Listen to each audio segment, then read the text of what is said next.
What is your path to Dharma?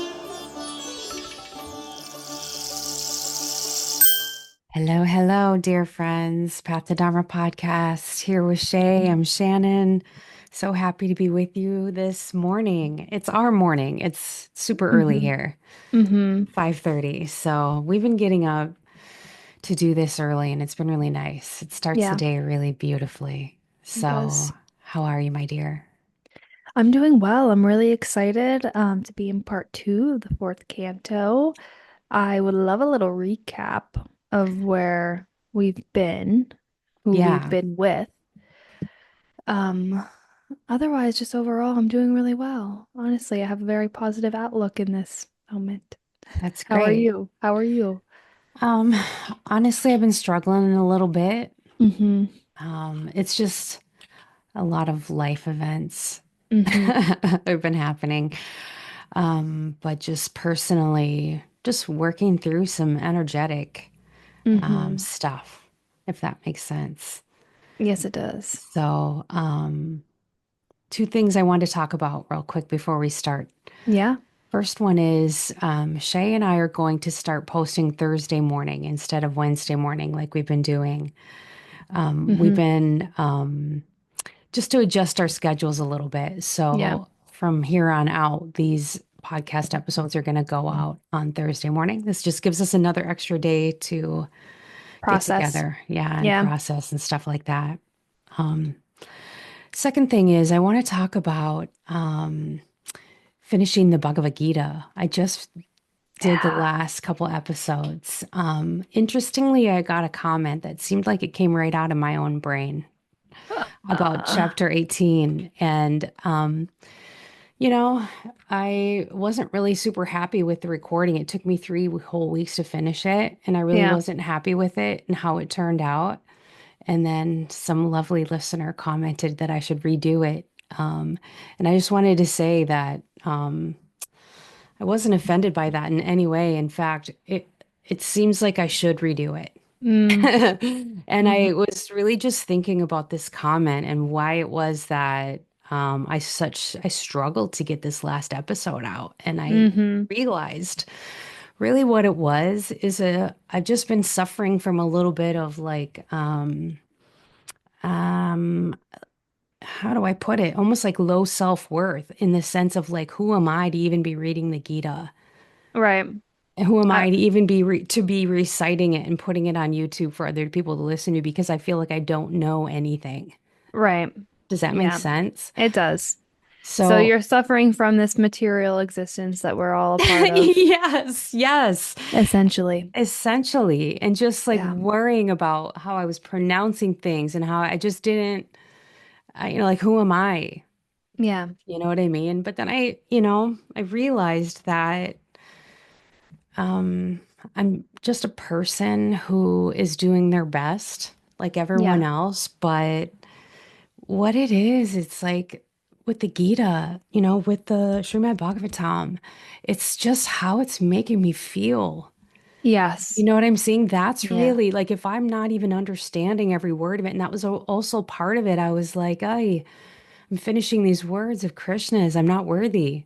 And I don't R- fully understand all of it. And as we know, we haven't read a lot of commentary. And part of it is because we want to read it and react to it, Yeah. like with our hearts, our souls, our emotions, and like Yeah. how it lands with us. I don't want to have to listen to somebody else tell me what it means quite yet. Right. You Right. know what I mean? Yeah. I want to Yeah. feel it. Yeah. And just as it is and how I've been feeling it is so transformational. Yeah. It's so Well, good. Anyway, I want to thank this person for that comment. And they're right. And I probably will redo chapter 18. Um, but I think I'm working it out a little bit as far yeah. as like we're all worthy. And it doesn't Yes. matter. You and I don't know anything about Hindu culture. We're not aware of a lot of um Like nuance. nuance or even parts of the story that we don't know yet. We Right. are literally reading this real time. Yeah. And so Mm-hmm.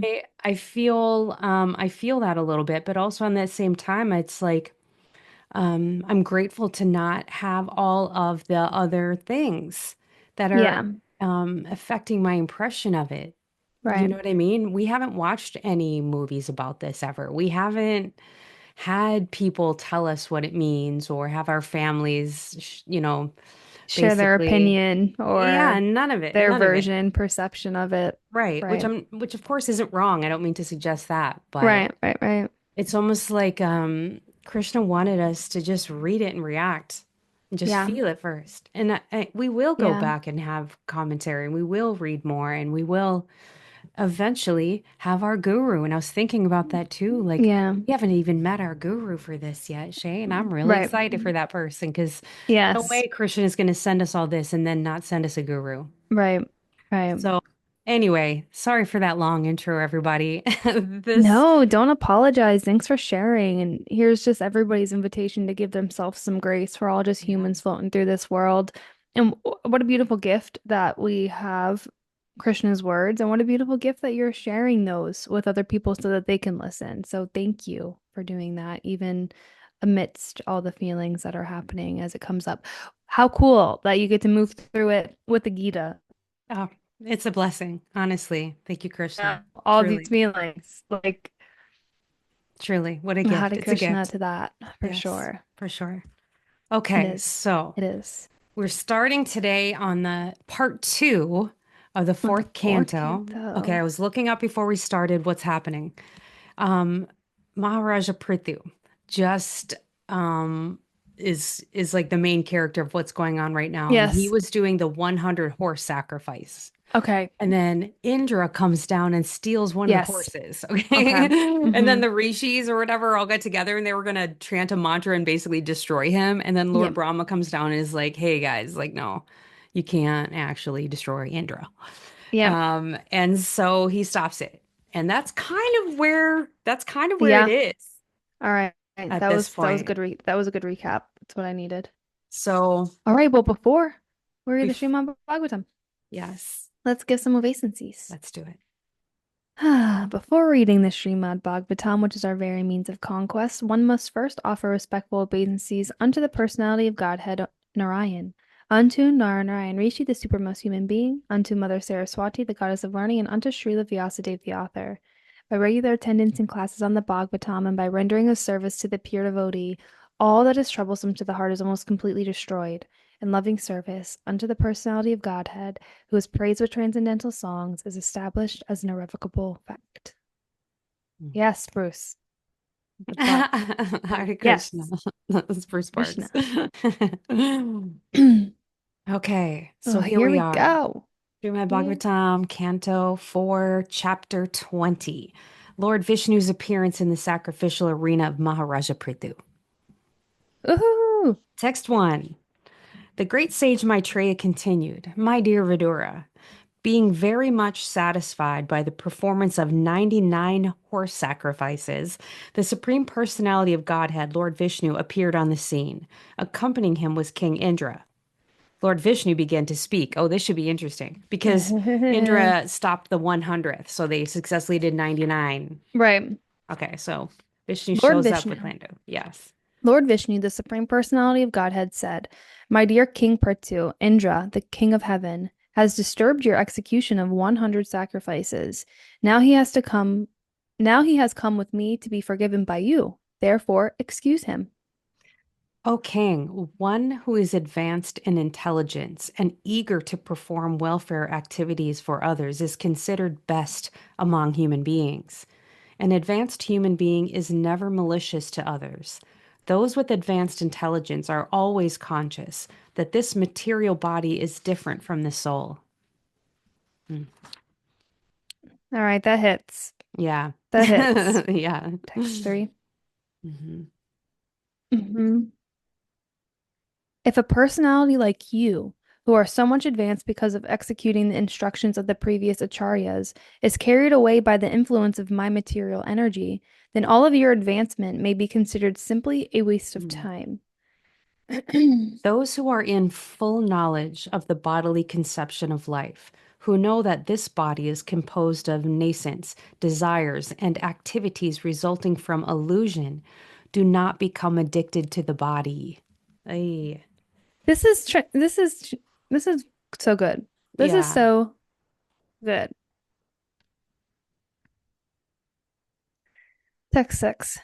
How can a highly learned person who has absolutely no affinity for the bodily conception of life be affected by the bodily conception in regard to house, children, wealth, and similar and other bodily productions?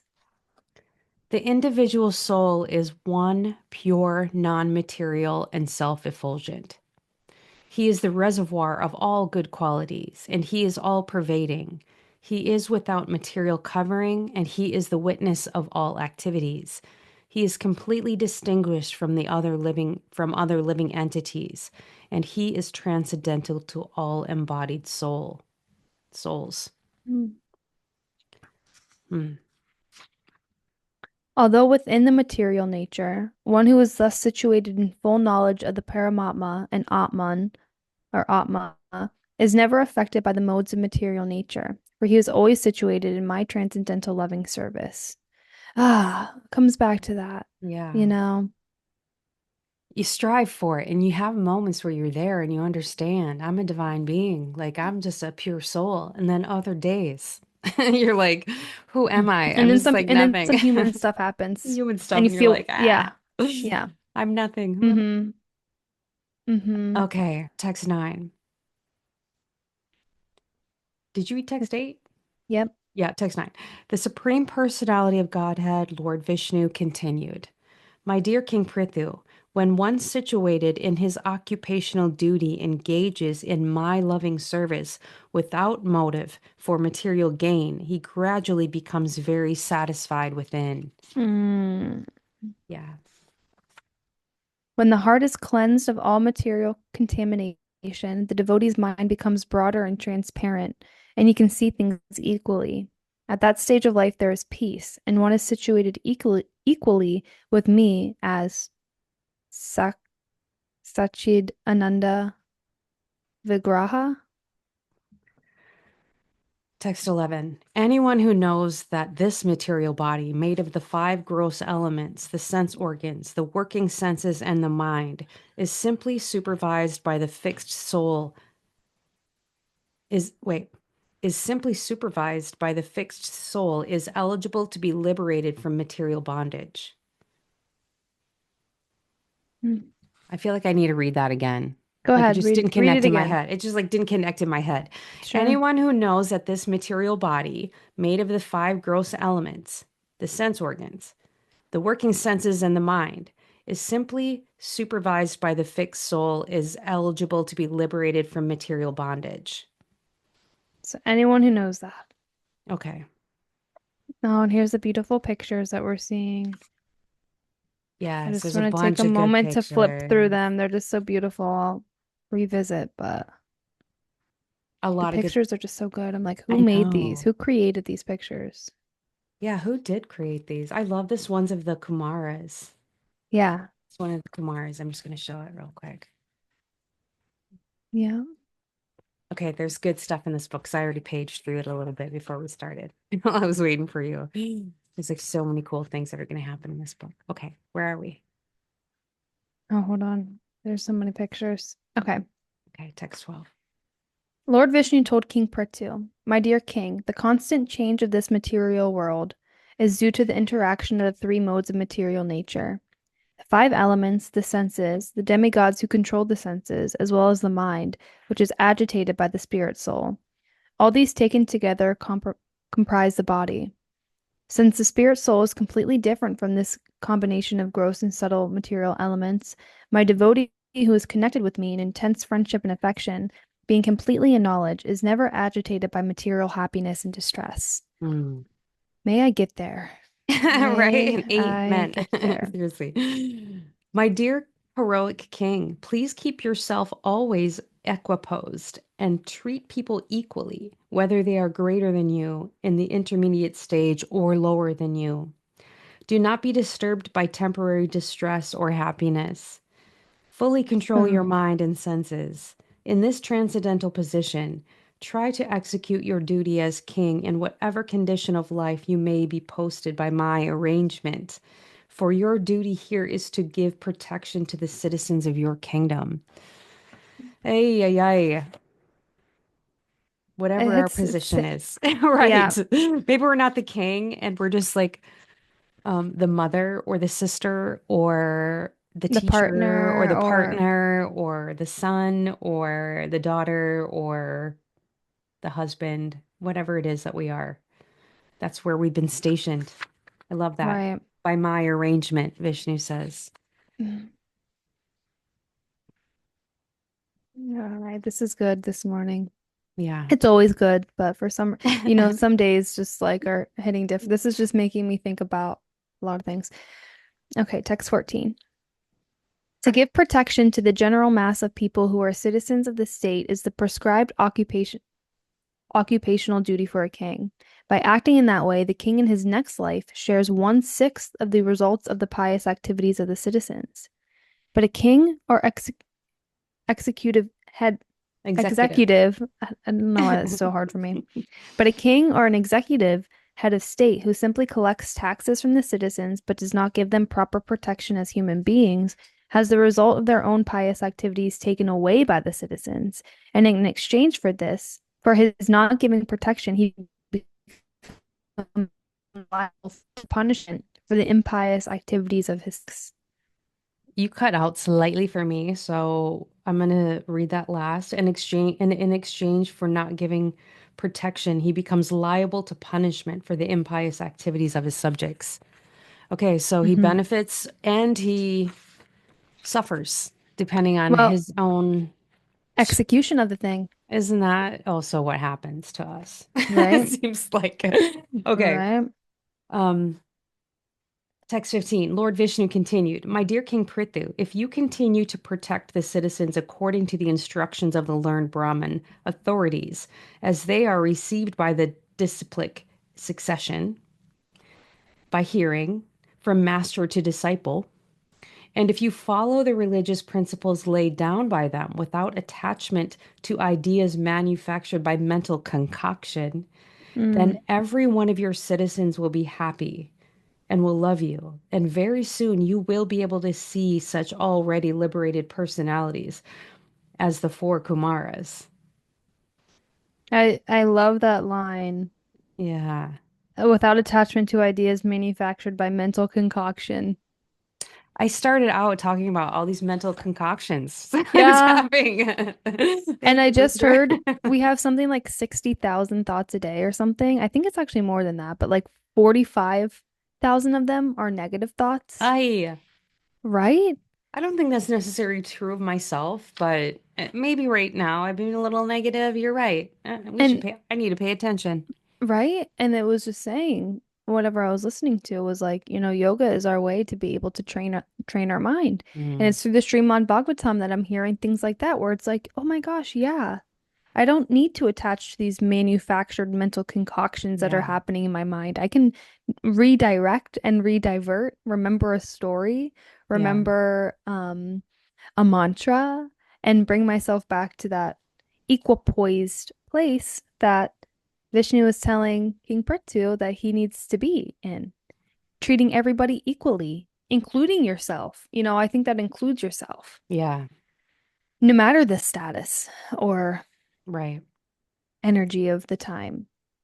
I mean, can you imagine if you just treated everybody equal? I, you know, no matter what, including yourself. Yeah. That would be a game changer in life.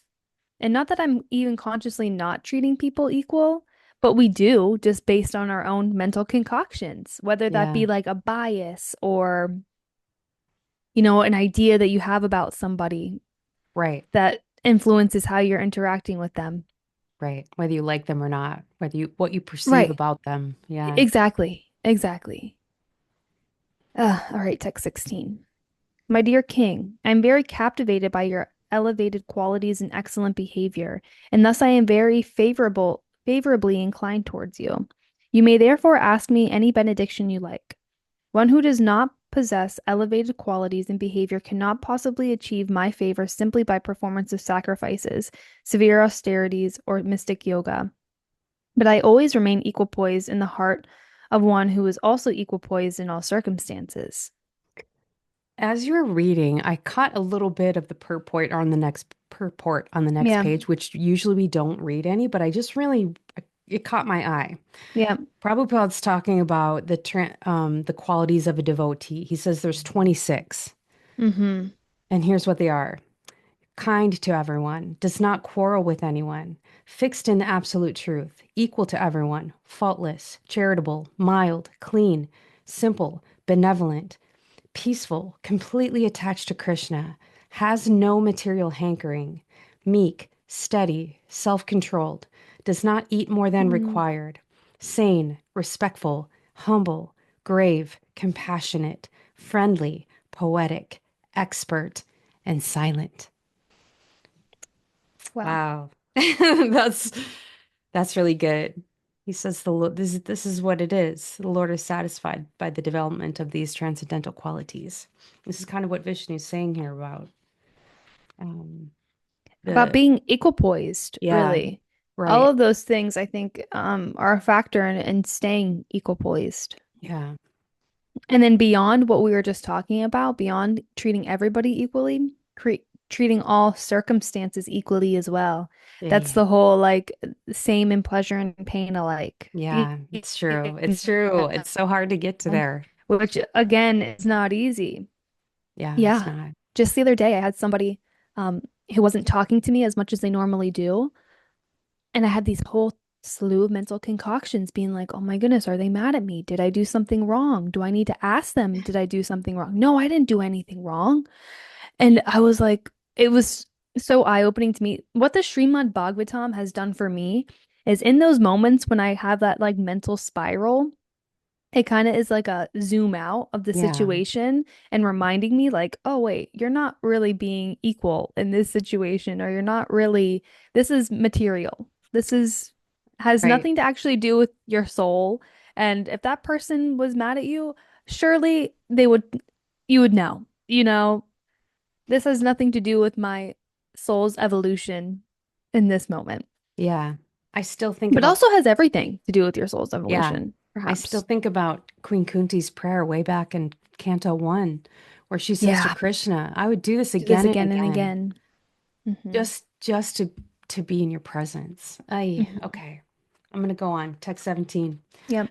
The great Saint Maitreya continued. My dear Vidura, in this way, Mahāṛāja Pṛthu, the conqueror of the entire world, accepted the instructions of the Supreme Personality of Godhead on his head.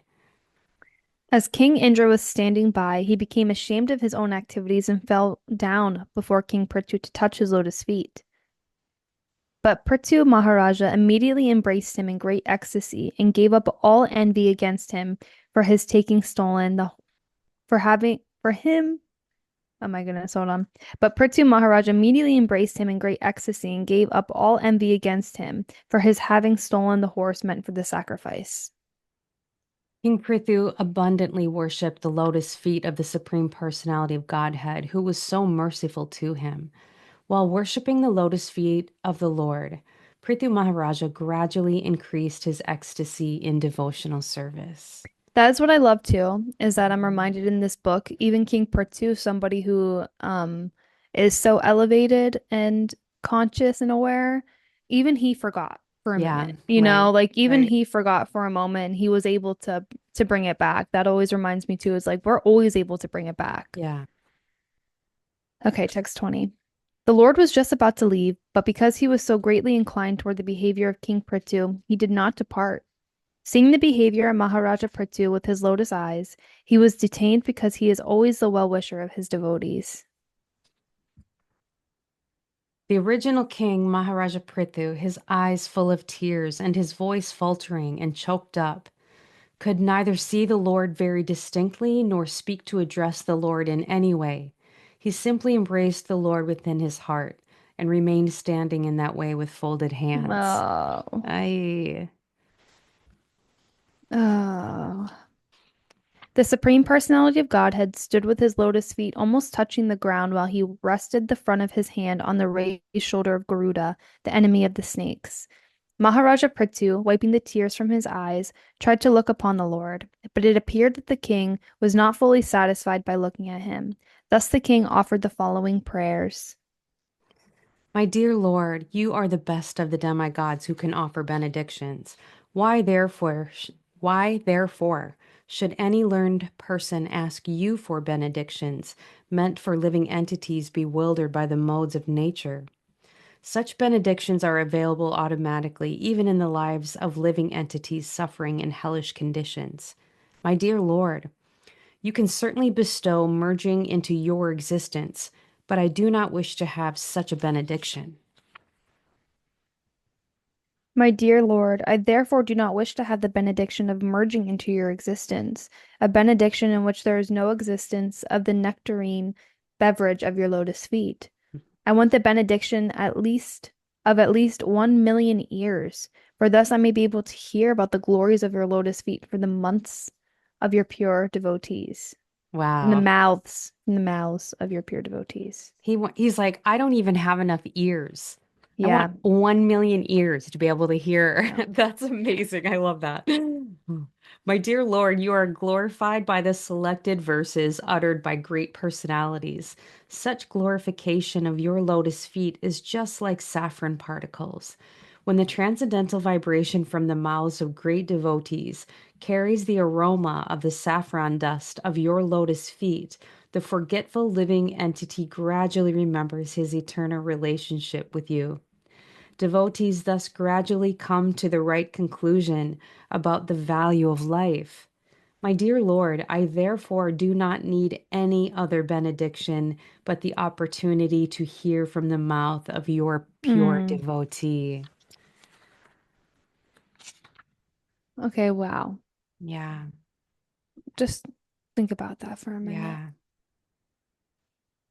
I've just been not hankering to see a god or be in God's presence per se, but sometimes I'm like, oh my goodness, imagine if Vishnu appeared right before you, or imagine if Krishna appeared right before you. Like that would be so amazing. And we're hearing from somebody who has Vishnu right in front of them, and he's like, yeah, no, all I need actually is to hear about you from your pure devotee, yeah. because the pure devotee is an extension.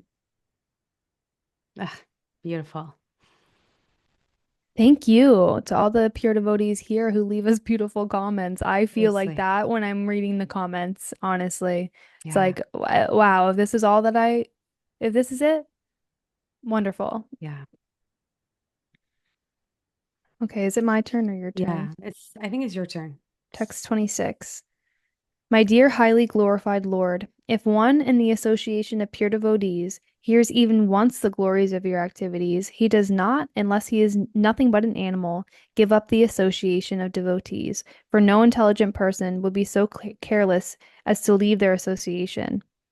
The perfection of chanting and hearing about your glories was accepted even by the goddess of fortune, who desired to hear who desired to hear of your unlimited activities and transcendental glories. Hmm. Now I wish to engage in the service of the lotus feet of the Supreme Personality of Godhead, and to serve you just like the goddess of fortune, who carries a lotus flower in her hand, because his lordship, the Supreme Personality of Godhead, is the reservoir of all transcendental qualities. I am afraid that the goodness of, or I am afraid that the goddess of fortune and I would quarrel because both of us would be attentively engaged in the same service. Mhm. My dear Lord of the universe, the goddess of fortune, Lakshmi, is the mother of the universe, and yet I think that she may be angry with me because of my intruding upon her service and acting on that very platform to which she is so much attached. Yet I am hopeful that even though there is some misunderstanding, you will take my part, for you are very much inclined to the poor, and you always magnify even insignificant service unto you. Therefore, even though she became angry, I think that there is no harm for you because you are so self-sufficient that you can do it without her. Great saintly persons who are always liberated take to your devotional service because only by devotional service can one be relieved from the illusions of material existence.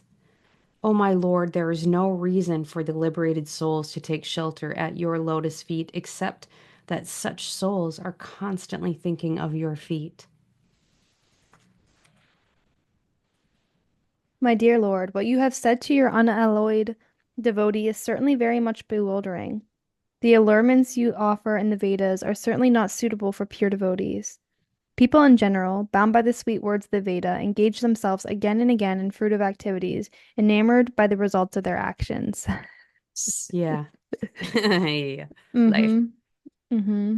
My Lord, due to your illusory energy, all living beings in this material world have forgotten their real constitutional position, and out of ignorance, they are always desirous of material happiness in the form of society, friendship, and love. Mm. Therefore, please do not ask me to take some material benefits from you, but as a father, not wanting for the son's demand, does everything for the benefit of the son. Please bestow upon me whatever you think is best for me. Ah. Right. Right?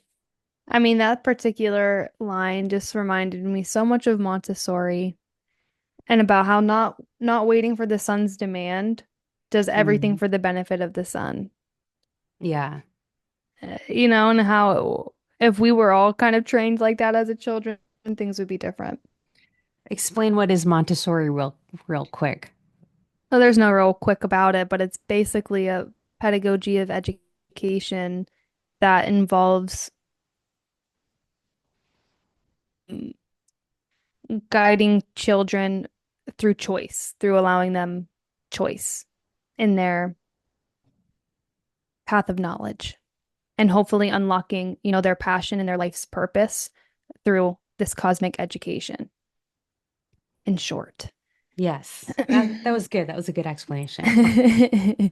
With as little like adult involvement as only as much adult involvement as needed, very little, as And little it as you can handle, you so know. then the children say to you, like, not necessarily verbally, but like, I trust you to be there and guide me. And like, you're setting it up for my best. That's exactly what's being said here. Yeah. It's like, I trust you. I trust you, Krishna. Like, you Hmm. have this all set up for me, and I know it's all for me. Yeah. I don't even need to worry. Hmm. But I worry because I'm human. So I get all of the Right. mental concoctions. Right. Okay. Yes. Yes. Text 32. The great sage Maitreya continued by saying that the Lord, the seer of the universe, after hearing Prithu Maharaja's prayer, addressed the king. My dear king, may you always be blessed by engaging in my devotional service. Only by such purity of purpose as you yourself very intelligently express can one cross over the insurmountable illusory energy of Maya. Yes. My dear king, O protector of the citizens, henceforward be very careful to execute my orders and not be misled by anything. Anyone who lives in that way, simply carrying out my orders faithfully, will always find good fortune all over the world. The great Saint Maitreya told Vidura, the Supreme Personality of Godhead, amply appreciated the meaningful prayers of Mahārāja Pṛthu. Thus, after being properly worshipped by the king, the Lord blessed him and decided to depart. King Prithu worshipped the demigods, the great sages, the inhabitants of Pritholoka, the inhabitants of Gandharvaloka, and those of Siddhaloka, Karanaloka, Panangaloka, Kinnaraloka, Asparaloka, the earthly planets and the planets of the birds. He also worshipped many other living entities who presented themselves in the sacrificial arena. With folded hands, he worshipped all these, as well as the Supreme Personality of Godhead and the personal associates of the Lord, by offering sweet words and as much wealth as possible.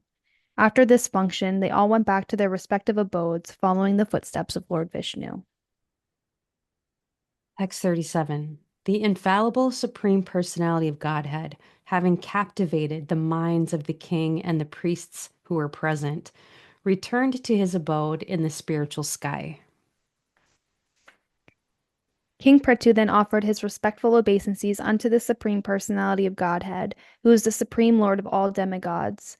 Although not an object of material vision, the Lord revealed himself to the sight of Mahārāja Pṛthu. After offering obeisances to the Lord, the king returned to his home, Ay, thus ending that chapter chapter 20. 20. Yeah. Okay. I think we're going to stop there today. Yeah. Yeah. Hmm. That was really nice and needed, and I'm so grateful for it. And I'm going to think about that all Yeah. week. Yeah. Yep. I just love the truths, how they're constantly coming through over and over and over. And you read something and you're like, wow, that's deep, that's true, you know? Yeah.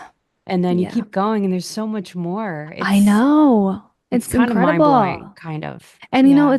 we're hearing these same things over and over again by Yeah. different characters, which is amazing because as humans, like I need to hear this again and again and again and Yeah. again. Right. Um, and like we've said before, you can resonate with certain characters more than you can resonate with others and all of that jazz.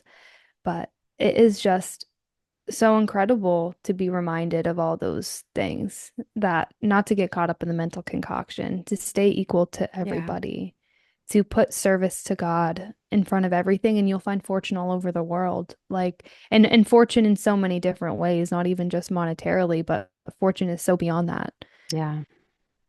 Ugh, With there's a path forward, you know? yeah.